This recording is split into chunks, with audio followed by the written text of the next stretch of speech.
children, lean closer to the fire. The night is long, and the forest creaks with old memories.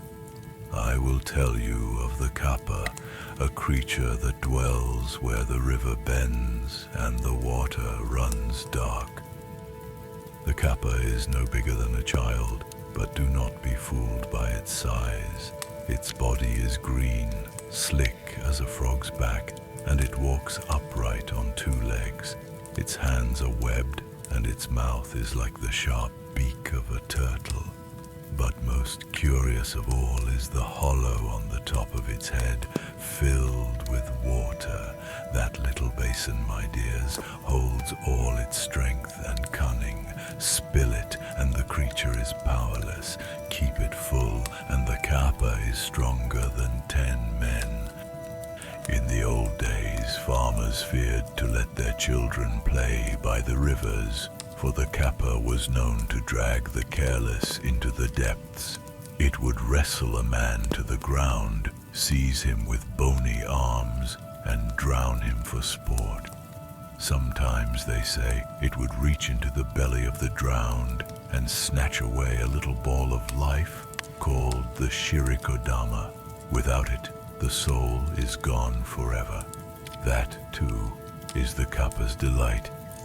But listen well, because the Kappa is not only cruel, it is also bound by strange manners. A Kappa must be polite.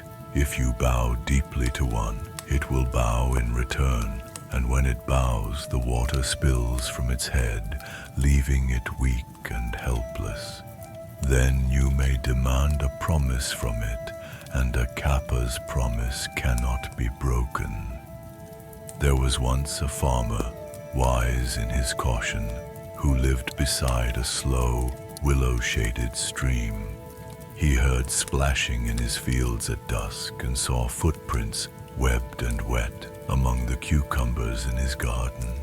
One evening he carried a basket of the green cucumbers to the riverbank and left them as an offering. From that day on, the Kappa no longer troubled his land. Instead, it would sit on the bank in the twilight, eating the cucumbers politely and bowing its strange little bow when it caught the farmer's eye.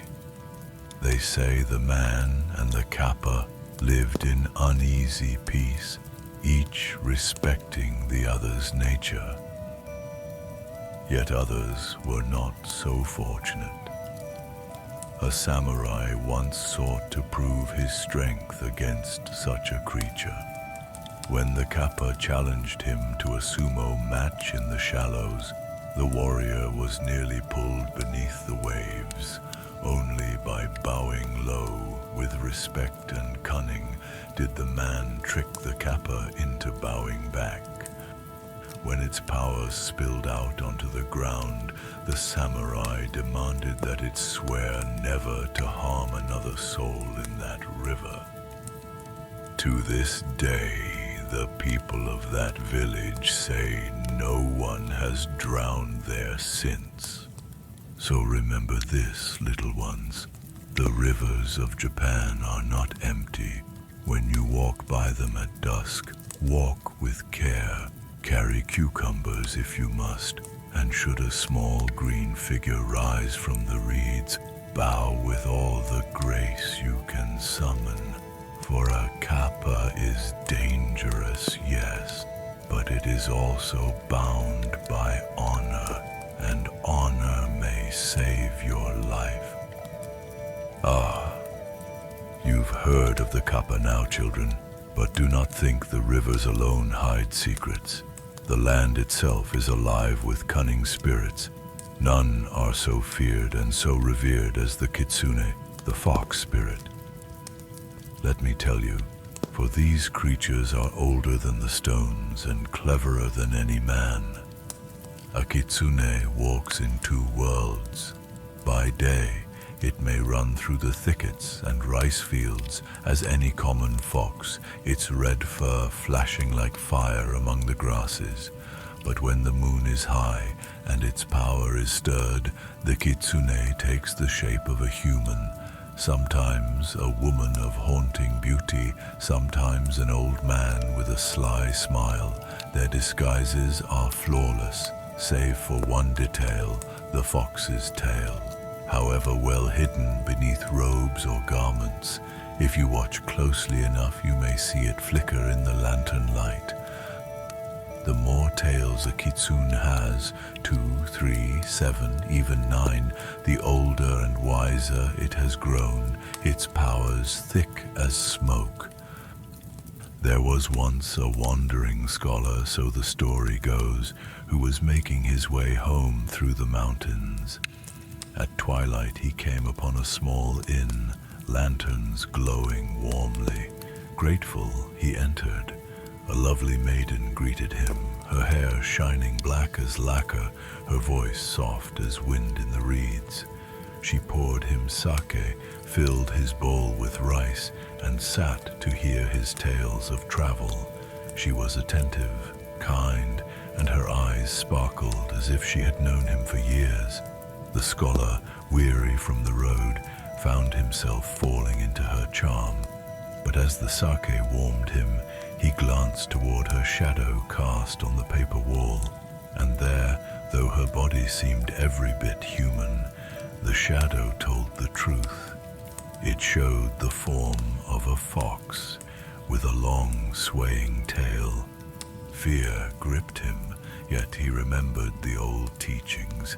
He did not reveal what he saw. Instead, he bowed low and spoke with courtesy, praising her beauty and thanking her for the hospitality. The maiden's smile sharpened, her eyes glowed gold, and she laughed softly. "You are wise, traveler. Had you mocked me, you would be wandering in the forest still, led by foxfire until dawn. But you have shown respect, so tonight you will rest in safety."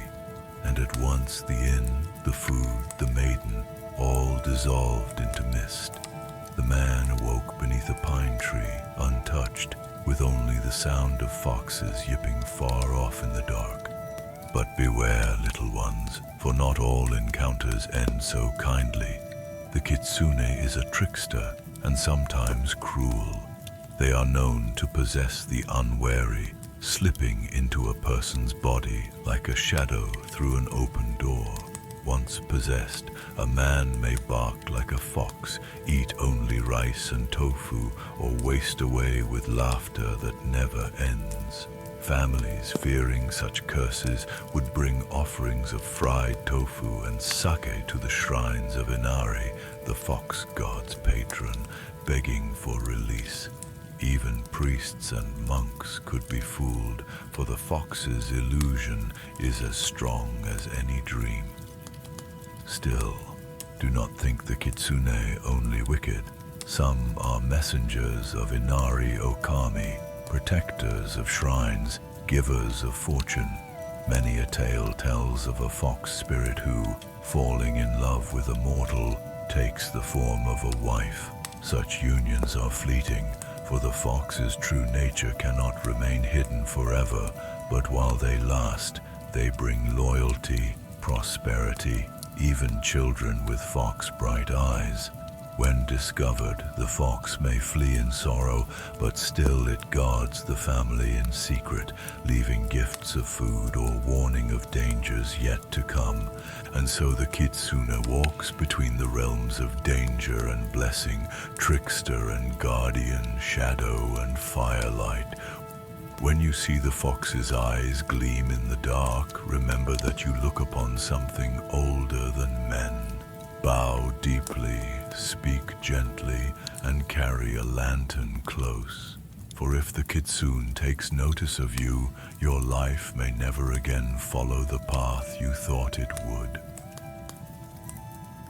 You have listened well to the tale of the fox spirits, children. But now I will speak of a being older still, and feared even by the proudest samurai. They are called Tengu, creatures of the mountains, half man, half bird, who guard their lonely peaks with jealous eyes. The word Tengu means heavenly dog, but do not be fooled by that name. They are not dogs, no more than the wind is a beast you can leash. In their earliest days, they were seen as monsters, great birds with wings dark as storm clouds, faces cruel, and beaks that cracked the skulls of men.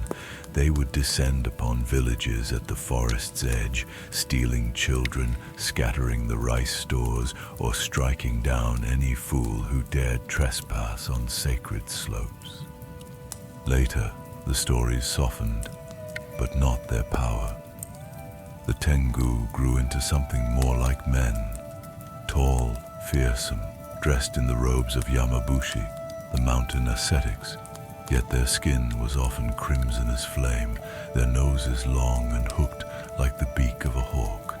Some still had wings that spread wide as temple gates, and their eyes burned like coals in a wind. They are tricksters, yes, but not of the playful sort like the Kitsune. Their tricks are lessons, punishments, warnings from the deep mountains. They despise arrogance above all things. A priest who speaks piously in the temple, yet secretly dreams of power, may feel a sudden wind carry him off the mountain path and dash him against the rocks.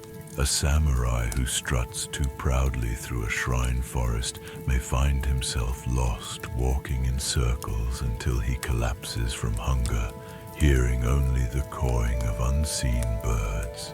There is one tale the elders tell of a warlord who sought to cut timber from a sacred mountain. His men brought saws and axes, and the sound of their blades rang across the valleys. That night, as the warlord slept in his camp, he dreamed of a great figure descending from the peak, a red-skinned Tengu, its nose long, its wings spreading over the tents. The Tengu spoke, "This mountain is not yours to claim. Leave at dawn, or my talons will scatter you like leaves." But the warlord laughed, calling it only a dream. He gave orders to continue the work. The next day, a storm rolled down from the mountain, so fierce, so sudden that the rivers overflowed, tents were torn to shreds, and the men fled in terror. When they returned, they found their lord alone, lifeless, his body clawed and torn as if by some vast bird. Since then, no axe has dared bite into that mountain's wood. Yet Tengu are not only punishers, they are also teachers, though harsh ones. Many swordsmen driven by ambition sought out the Tengu in secret, hoping to learn their art of combat. The Tengu are masters of the sword, the spear, and the bow, their movements swift as a hawk's strike. It is said the great warrior Minamoto no Yoshitsune, when he was still a boy, was trained by the Tengu of Mount Kurama. They taught him the secrets of swordplay and agility beyond human skill, and with their teachings he grew into one of the most brilliant generals of his age. But take heed, those who learn from Tengu often pay a heavy price, for power gained too quickly twists the heart. Some return from the mountains proud, arrogant, filled with strange knowledge, and in the end, arrogance is the very thing the Tengu will never forgive. Another tale tells of a monk, humble and sincere, who sought solitude in the mountains. He chanted his sutras with a clear heart, neither seeking wealth nor praise. The Tengu watched him with sharp eyes, ready to test him. They whispered illusions in the dark, visions of palaces of gold, of maidens bowing low, but the monk kept chanting, unmoved. At last the Tengu bowed before him. "You have passed our trial. You are no arrogant priest, but a true seeker." And they vanished into the pines, leaving the monk unharmed, his heart steadied by their test. Children, if ever you wander into the high mountains and hear the rustle of wings, or feel a sudden wind whip across your path, remember these words. The Tengu are not demons, though they can be cruel. They are not gods, though they wield great power. They are guardians of the deep places, keepers of pride and humility. Do not mock them, and do not boast in their presence. Bow low, walk softly, and speak with respect. For in the hidden ridges of Japan, beneath the cedars and among the shrines half swallowed by moss, the Tengu still dwell. Their wings darken the stars, their long noses sniff the pride in men's hearts, and their laughter, half bird, half human, drifts down the slopes at night. Remember, the mountains do not belong to us. They belong to the Tengu. Ah, the Kappa of the rivers, the fox of the fields, the Tengu of the mountains. We have spoken of them all. But now, children, we must speak of the spirits that walk when the night grows deepest. They are called Yūrei, the wandering dead. The word itself means faint spirit. And that is what they are, souls torn loose from the body, yet not free to move on. Most who die pass quietly to the other shore, where their ancestors wait with lanterns and incense. But some remain. Why? Because of anger, because of sorrow, because their death came too soon or too cruel, and the bitterness clings like frost to the grass. These become Yūrei. You would know one if you saw it, for they carry their grief like a shroud. Their skin is pale as moonlight, their long black hair tangled and falling about their faces. They wear the white burial robes of the dead, their hands limp at the wrists, swaying like broken branches. Often they drift, feet hidden, as if walking just above the ground. And when they come, oh, children, the air grows heavy, and even the bravest dog will whimper. There is a tale of a bride who became a Yūrei. Long ago, in a village by the coast, there lived a young woman named Otsuyu, beloved by all for her kindness. She was to be wed to a samurai, but on the eve of her marriage, her betrothed betrayed her with another. Heartbroken, she drowned herself in the sea, her white kimono billowing about her like waves. Yet her spirit did not rest. Night after night, she appeared at her beloved's gate, her hair dripping with seawater, her voice soft as the tide. Why did you abandon me? The man, struck with terror, shut his doors and prayed. But no prayer could bar her grief. For 7 nights she came, and on the 7th he was found lifeless, his face pale, lips still parted as if he had tried to speak her name. Sometimes the Yūrei come not for love betrayed, but for vengeance unfulfilled. A cruel lord once murdered a servant unjustly and cast the body into a well, yet the spirit rose again, drifting from the well's dark mouth, her hair wet, her eyes wide with fury. She would appear in the Lord's chamber, her mouth opening wider and wider, until her scream shattered the lanterns and froze the blood in his heart. The Lord withered with fear, sleeping not at all, until at last he too wasted away and was carried to the grave.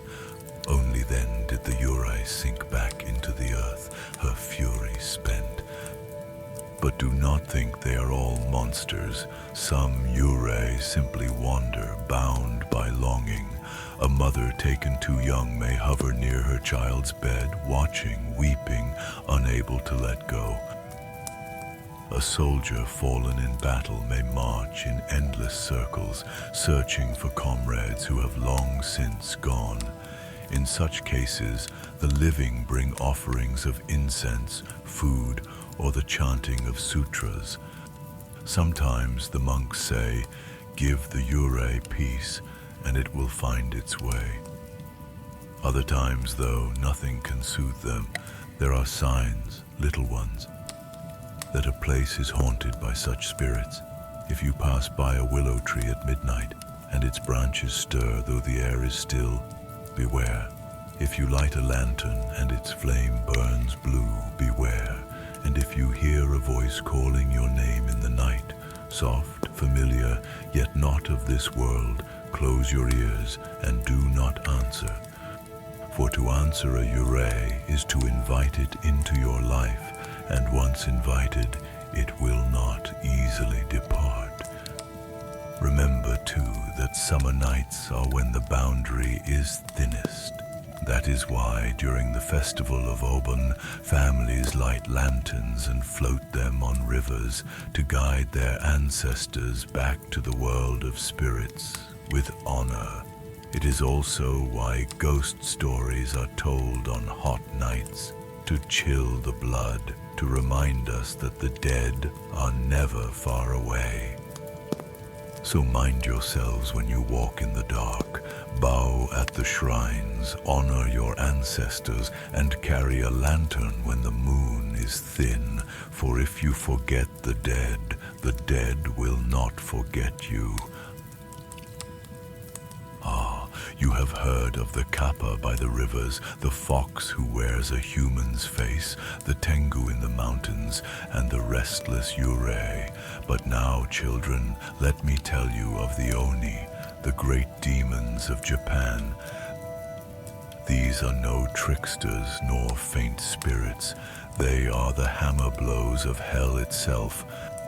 Clad in flesh and horn, Oni are vast, towering creatures, their skin red as fresh blood or blue as storm clouds, their hair wild and coarse. Their tusks jut from their mouths and horns curl from their skulls. They wield great iron clubs, kanabo, studded with spikes, weapons heavy enough to shatter gates or crack stone with a single blow. They are said to serve the lords of the underworld, dragging wicked souls down into torment, yet often they roam the mountains and wilderness, hungering for human flesh, laughing like thunder when they smell fear. Now listen well, for there is a tale from the time of the capital at Kyoto, when the emperor still ruled with the blessing of the sun goddess. There was a mountain called Oyama, dark with forests and coiled in mists. Upon that mountain dwelled Shuten Doji, the greatest of all Oni. He was said to be born of a wicked union. Some whispered a demon father, others that he was once a human child abandoned and cursed. Whatever the truth, he grew into a giant, cruel and cunning, with eyes that burned like lanterns and a mouth that dripped blood. Around him gathered other Oni, and soon they made their lair in the caves of the mountain. From there they raided the capital's outskirts, seizing travelers, carrying off maidens, drinking sake brewed from stolen rice. The people despaired. The emperor summoned his bravest warriors, Minamoto no Yorimitsu and his band of loyal retainers, men of unmatched skill. Yorimitsu had faced bandits and monsters before, but even he feared the name Shuten Doji. Still, he bowed before the emperor and swore to rid the land of this terror. The warriors disguised themselves as wandering priests and made the long journey into the mountains. Along the path they met an old man and old woman by a stream. These were no mortals, but deities in disguise, who pitied the suffering of the capital. They gave Yorimitsu a gourd of enchanted sake, blessed with the power to weaken demons, and they whispered, "When the Oni drink this, their strength will falter. Use it and strike." At last, the warriors reached the mouth of the cavern. Drums thundered within, and the stench of blood and smoke poured out. They entered boldly, pretending to be priests who had come to offer drink to the great Shutendoji. The Oni, huge and terrible, greeted them with roaring laughter. He sat upon a dais of stone, surrounded by the bones of his victims, his retainers feasting and drinking. "Priests," he bellowed, "you dare enter my hall? Very well then, pour the sake and join the revel." The warriors knelt, hiding their fear. They poured the enchanted sake into great bowls and offered them to Shutendoji and his band. The Oni drank deeply, greedily, not knowing the magic in the brew. Soon their laughter slowed, their movements dulled. Shutendoji himself grew heavy-eyed, his head nodding. With a great crash, he slumped back, half asleep.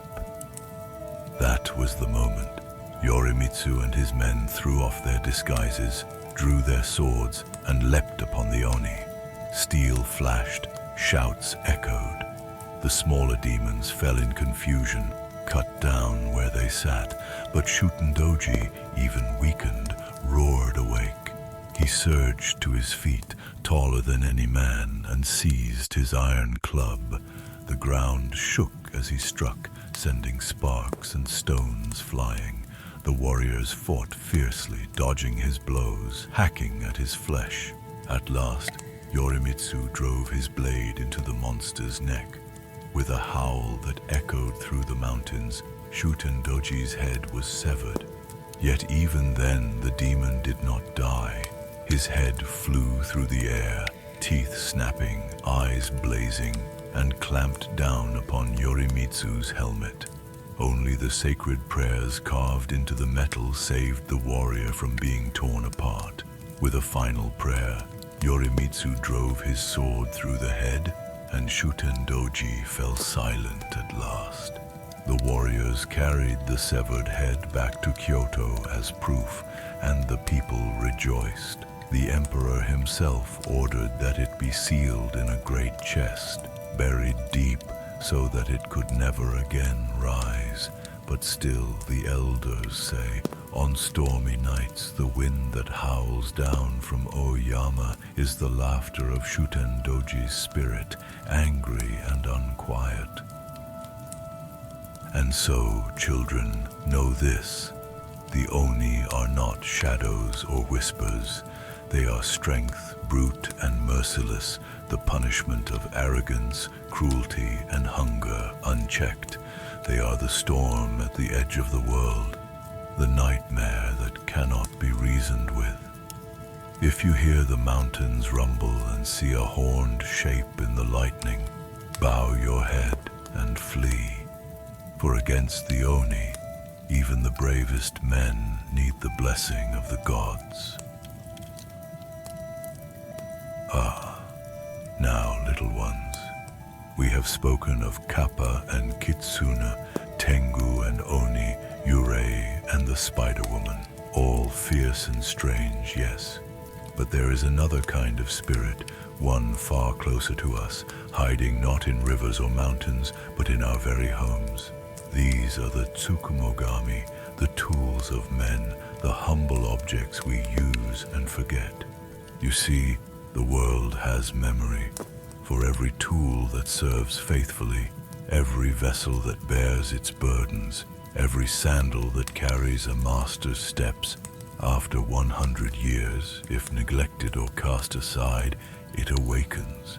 It grows a spirit of its own.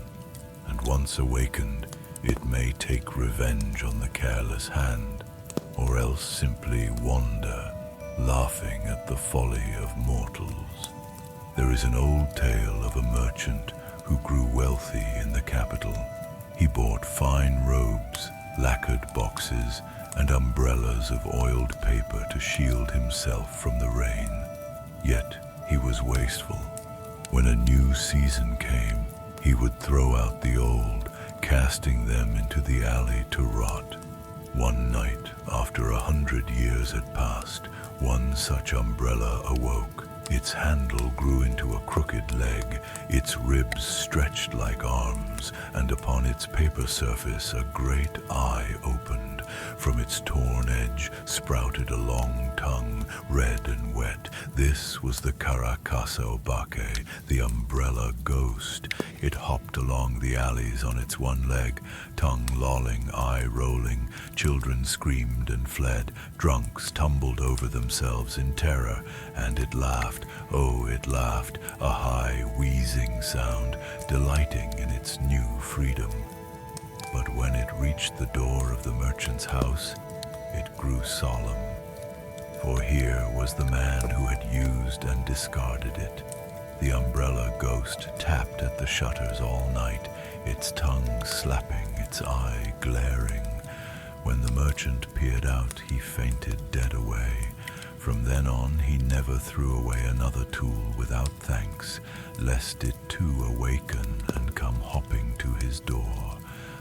Another tale tells of the Bakazori, the straw sandals. A poor family once wore theirs until they were frayed to nothing, the soles worn thin from journeys through mud and stone.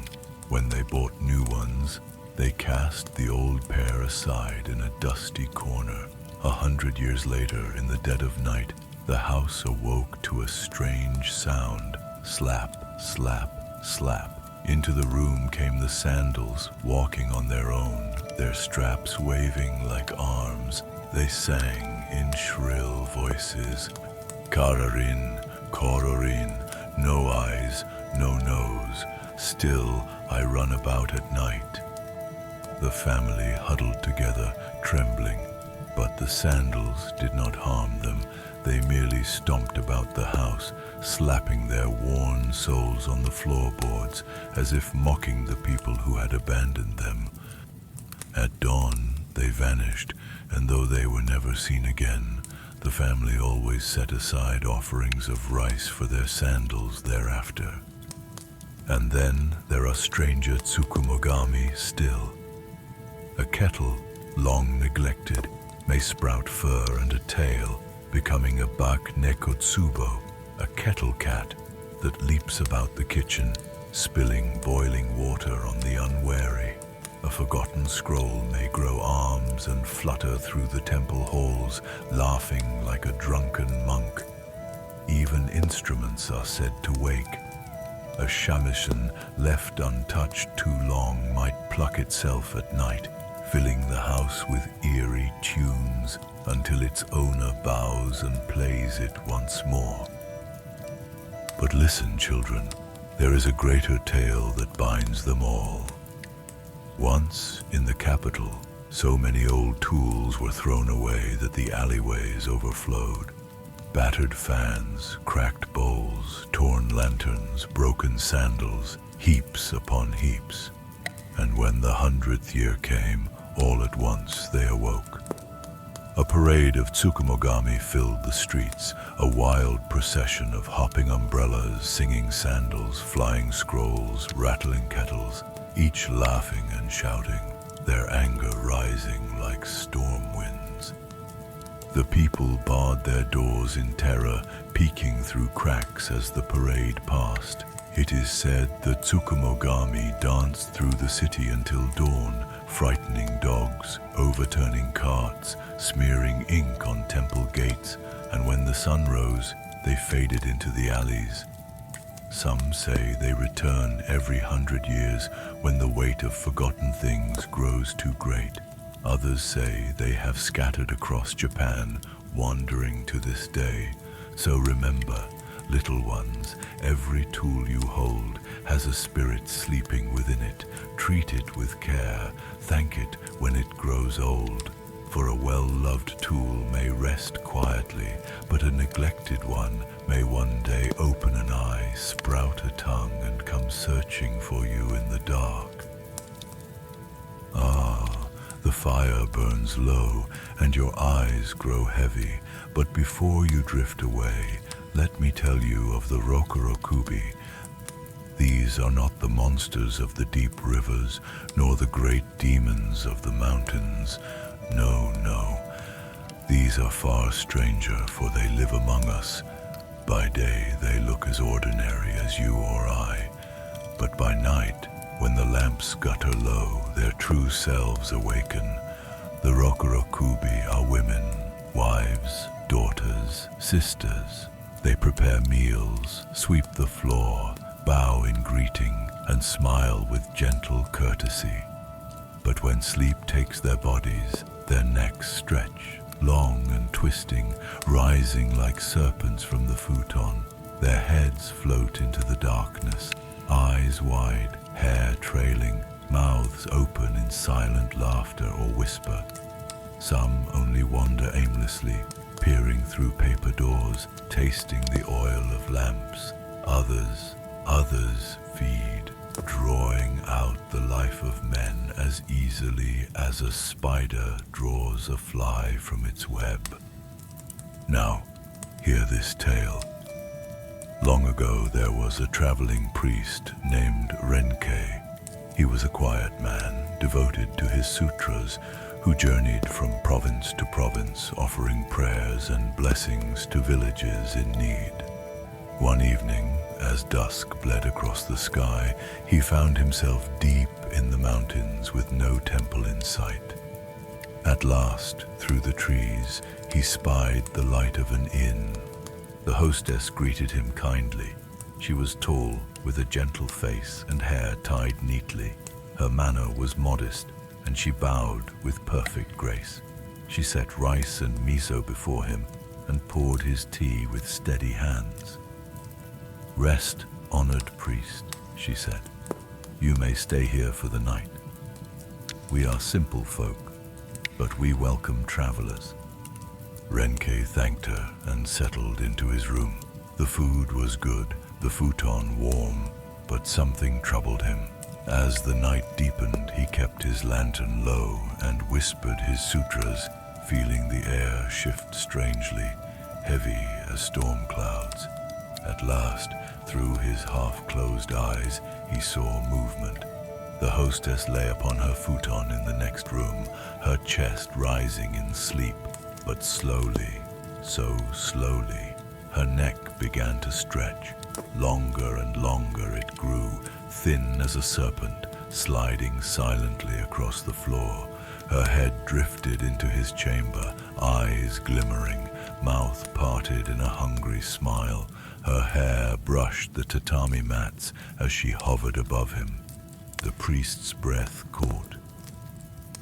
He had heard of such things. Rokurokubi, cursed women whose sins or fates bound them to this shape. But never had he seen one. He clutched his prayer beads and began to chant, soft but steady. The floating head trembled, baring its teeth. It leaned closer, closer, until he could smell the sourness of lamp oil on its breath. But the sutras rang through the room, filling it with a weight the Rokurokubi could not bear. With a hiss, the neck recoiled, snapping back like a rope, until the head returned to its body. The hostess stirred, moaned faintly, and fell into restless sleep. At dawn she came to him, her face pale, her hands trembling. She bowed low, tears in her eyes. "Forgive me, honored priest," she said. "I cannot help what I become. Long ago, when I was still a girl, my father and I mocked the gods. We burned offerings meant for the shrine and laughed at the old rituals. For that sin, I was cursed. Each night, my head wanders. I frighten travelers. I drink the oil of lamps. I whisper things I do not wish to whisper. I live in shame. Can you not save me?" Renkei's heart ached. He was a priest of compassion, not judgment. He told her, "I will try." And so he stayed for many days, chanting sutras in the shrine that her family had defiled. He cleansed the grounds, set new offerings, and prayed for her release. But children, curses cling tighter than prayer sometimes. Though the shrine grew clean, though the offerings smoked sweetly, still the hostess's head drifted each night. Some villagers said she was gentler now, that her floating face only watched, no longer seeking to harm. Others whispered that it was only a matter of time, that hunger would return. Now, there are darker stories too. Some Rokurokubi delight in their curse. In another province, there was a band of thieves who traveled with a woman. By day she was lively, laughing, quick of wit, but by night her head slipped free, soaring through the forests to spy upon travelers. She returned with knowledge of who was rich, who carried gold, who traveled unguarded. The band would strike, robbing and killing without mercy. But one night, her head drifted too far. A dog belonging to a samurai leapt up and seized it in its jaws, shaking it wildly. The body awoke without its head, stumbling blindly, arms flailing. The thieves screamed and fled, for what good is loyalty when one's companion is a headless monster? The samurai cut the floating head free, and both body and head fell still. To this day, the place is called Nukakubi Pass, for they say her spirit still searches there, necklace and hungry. Children, there are two kinds of these beings, the Rokurokubi, whose neck stretches but remains whole, and the Nukikubi, whose heads detach fully and fly free, fanged and ravenous. Some scholars say they are one and the same, born of sin or broken vows. Others say the Nukakubi are worse, a punishment beyond punishment. How do you know if you dwell beside one? There are signs. A woman who never eats during the day, yet seems pale and weary in the morning. A faint ring upon her throat, as though something coils within her flesh. Or, most chilling of all, the sound of soft laughter in the rafters when she sleeps below. So remember this, the monsters of rivers and mountains may be feared, yes, but they are far away. The Rokurokubi are among us. They may smile as they serve you tea, bow as they welcome you into their house, but when the lamps are dimmed and midnight falls, their heads may already be sliding silently across the floor, eyes gleaming, mouths parting in hunger. When you travel, bow at the shrines, whisper your thanks to the gods, and never mock the sacred. For a curse once bound may last 100 generations, and what was once a woman may lie down to sleep and rise again as something else entirely. So you've heard of foxes with many tails, spiders who wear women's faces, and heads that slip from their bodies at night. But do not think only foxes are masters of disguise. There is another creature, older than the paths through the pines, the Tanuki, the raccoon dog. By day they seem harmless enough, fat-bellied with round eyes and fur like shadows. They shuffle about the forests. Farmers curse them for stealing rice cakes. Woodcutters laugh at their clumsy tracks. But by night, children, by night a Tanuki may not be what it seems. These creatures are tricksters born. With leaves or stones they weave illusions. A pile of dirt may appear as a feast, a hollow tree as a golden palace.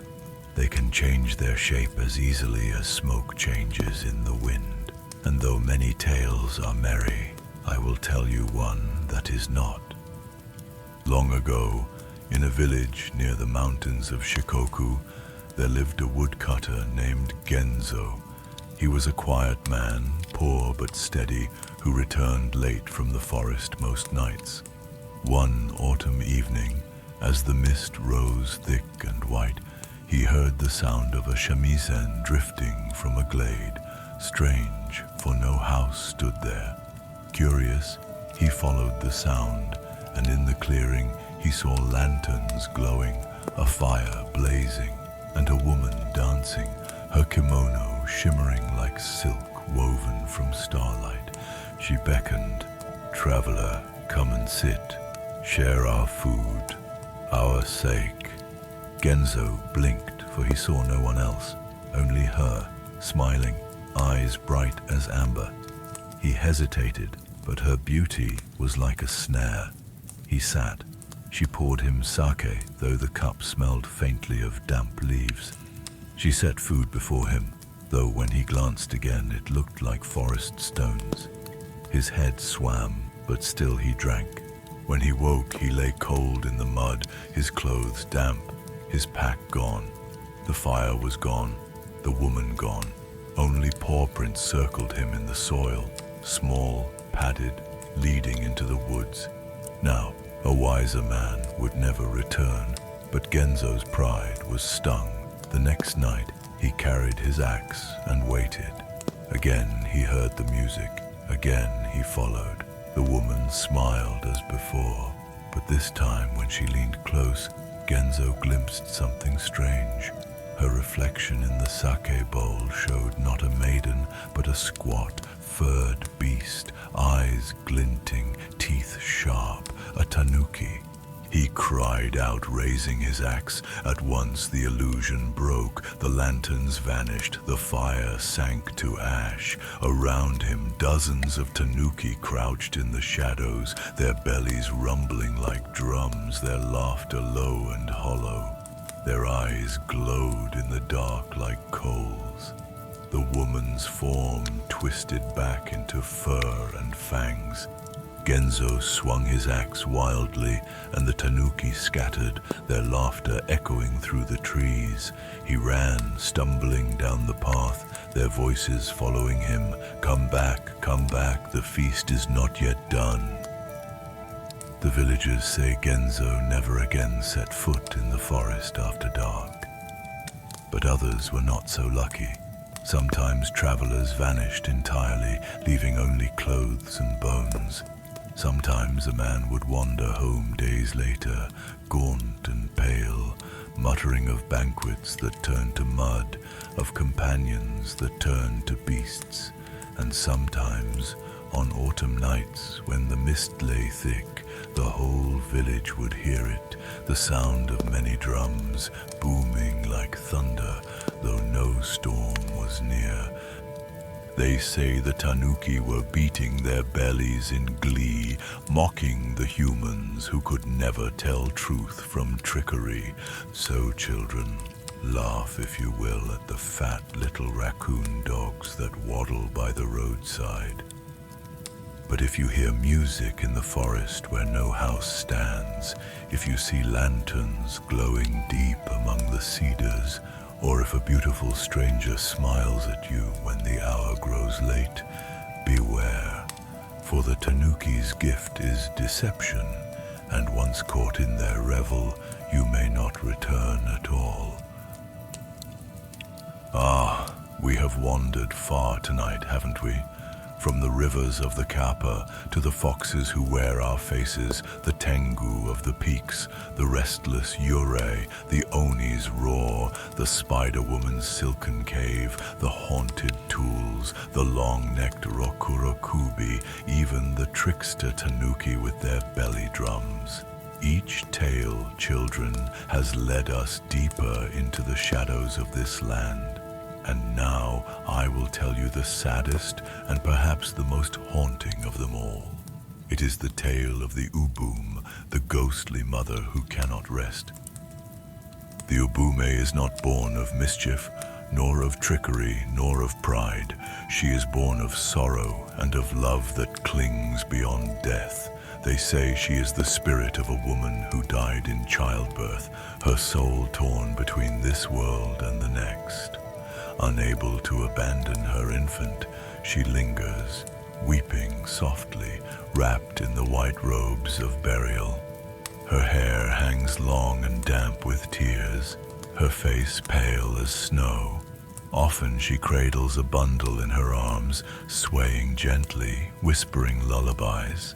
But if you dare look too closely, the child in her embrace is no child at all, only a bundle of stones, heavy and cold. And if you accept that bundle from her trembling hands, it will weigh upon you until your strength fails, until you collapse to the ground, pinned by grief not your own.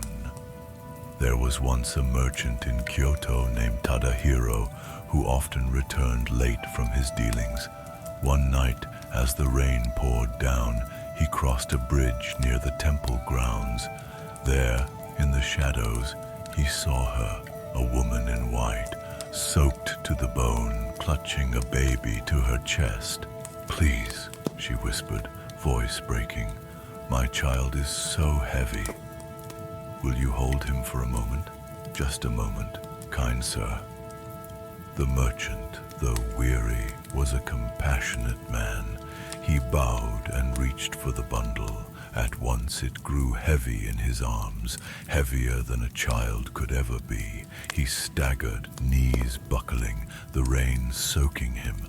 When he looked down, he saw only stones wrapped in wet cloth pressing into his chest. Terror froze him. The woman wept softly, bowing again and again. Thank you, I could not carry him any farther." And with that, she faded like mist, leaving the merchant gasping on the bridge, the stones falling with a clatter to the boards. From that night on, Tadahiro never crossed the bridge after dark. He always took the long road home, lantern shaking in his hands. But there is another story, more sorrowful still. In a small village, a young woman named Omine was heavy with child. Her husband was away, serving as a foot soldier, and she labored alone when the birth came. The neighbors heard her cries, but by the time they arrived, both mother and child were still. The villagers wept, laying her to rest in the hillside graveyard. Yet that very night, some said they heard a baby's cry drifting down the lane. Others saw a pale figure at the edge of the rice fields, rocking something in her arms. One farmer, brave or foolish, followed. There she stood, Omine, her face wet with tears, swaying with her child. "Please," she begged, "take him to his father." He must know his son. The farmer reached out, but when his fingers brushed the cloth, he felt only cold stones. The figure dissolved into the mist, her wail echoing over the fields. From then on, the villagers left offerings at her grave, rice, toys, even small stones stacked carefully. They said it eased her sorrow, gave her something to cradle, and some whispered that when her husband returned, he dreamed of her one night, smiling, the baby in her arms, at peace at last. The Shinigami, the call of death. Ah, my children, we have walked far tonight. We have dipped our hands in the rivers where Kappa wait, wandered the rice fields where foxes smile with human mouths, climbed the mountains where Tengu rule, and trembled before the Onis roar. We have listened for the Yūreis weeping, sidestepped the spider's web, and even carried the sorrow of the Ubume. You have heard much, and now it is time for the last story. For every path we have taken leads to this one. It is the tale of the Shinigami, the god of death. The bargain in the dark. Long ago in Edo, there lived a poor man who could never seem to rise above his misfortune. Debts followed him, illness stalked him, and grief clung to his home. One night, despairing, he wandered to the edge of the city, muttering that he would end his life. There, in the shadow of a willow tree, a voice whispered. He turned, and before him stood a figure, neither man nor beast, cloaked in darkness, eyes like dim coals, the Shinigami. Do not throw your life away so cheaply. it said, voice like a sigh of ashes. I will grant you a gift. When you see me standing at the head of a sick bed, know that the time has come and no hand may save them. But when you see me at the foot, then you may save the dying. Light a candle, chant the sutra I give you, and life will return. Use this gift, and you will never be poor again. The man trembled, but greed lit in his heart. He agreed. The rise of the healer. Soon, word spread of a healer who could cure the incurable. He saved children burning with fever, warriors struck by wounds, merchants gasping on their last breath. His fame grew, gold poured into his house, and he forgot the despair that once consumed him. But the Shinigami's warning held true. When it stood at the head of the bed, nothing could be done. Those were the rules, and the man obeyed them at first. The breaking of the rule. Then one night, a nobleman summoned him to his mansion. The nobleman's daughter lay dying, pale as the moon, breath thin as smoke. At her head stood the Shinigami, silent, watching. The healer's heart clenched. He had grown wealthy, yes, but he had also grown proud, and he thought, if I save her, my fame will be eternal. Even death itself will bend to me. So he tricked the Shinigami. He spun the bed in the night so that the head became the foot. Then he lit the candle, chanted the sutra, and the girl opened her eyes. The nobleman wept with joy, showering the healer with treasure. But when the healer turned, the Shinigami was gone. The last candle. That night, as the healer sat alone counting his gold, the Shinigami appeared again.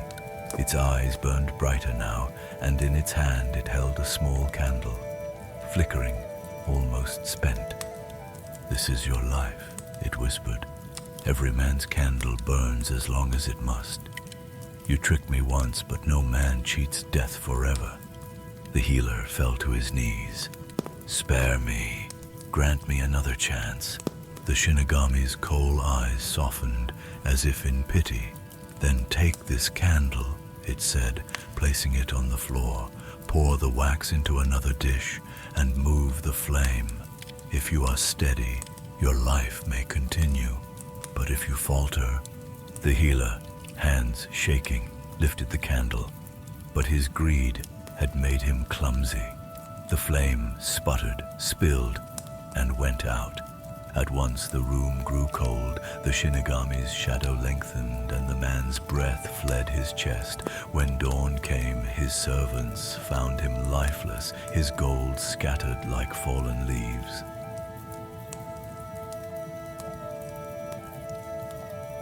Children, the Shinigami does not roar like the Oni, nor laugh like the Tanuki, nor weep like the Ubume. It does not test your pride like the Tengu, nor trick you with beauty like the Kitsune. It simply waits, and when it comes, no prayer or sword or candle can hold it back for long. That is why we honor the spirits, why we bow at the shrines, why we carry lanterns in summer for the ancestors. For all creatures, fox, demon, ghost, or man, end in the same silence. The Shinigami is the end of all tales, the last step on every path. Closing the circle. So now, children, the fire has burned low indeed. The Kappa waits by the river, the fox flicks her tail in the fields, the Tengu spreads his wings in the peaks, the Oni roars in his cavern, the Ubume rocks her child by the roadside, and somewhere, in the shadows beyond them all, the Shinigami walks softly, carrying candles that flicker one by one. Remember, the spirits are not only stories, they are the echoes of the world itself, its rivers, its mountains, its sorrows, its laughter.